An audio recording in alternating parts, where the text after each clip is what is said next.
Крымская железная дорога. Под стук колес, за чашкой чая и прекрасным пейзажем этим видом транспорта воспользовались почти больше 2,5 миллионов пассажиров. Но ведомство готовится к очередному увеличению, ведь совсем скоро материк и полуостров свяжет стальная магистраль. Ксения Попова расскажет подробнее. Железнодорожный транспорт на полуострове хоть сейчас и не настолько популярен, но все равно пользуется спросом. Ежедневно на линии в холодное время года выходит около 7 составов. И обслуживают они 3 основных направления – Евпаторию, Севастополь и Джанкой.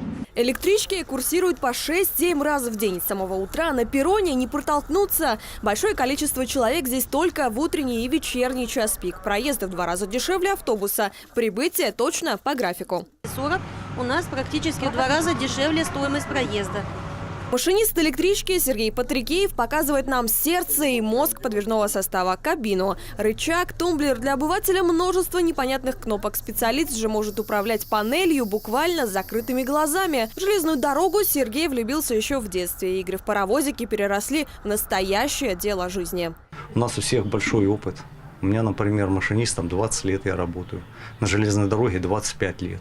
Так что с годами это все изучается досконально, совершенствуется. Машинист приглашает проехать вместе с ним. В кабине по соображениям безопасности во время движения находиться строго запрещено. Направляемся в сторону Джанкоя. В вагонах много свободных мест. Основной поток пассажиров уже добрался к месту работы или учебы. Успеваешь на работу ехать. А на ЖД как-то и тепло, и просторнее. Если сел в это время, то приехал вовремя всегда. У нас в деревне нет автобуса до города. В пункте назначения электрички долго не отстаиваются. После технического осмотра снова в путь. Зимой количество вагонов и остановок сокращают. На лето добавляется знаменитая «Морячка» – маршрут, который собирает курортников на станциях пляжа Евпатории.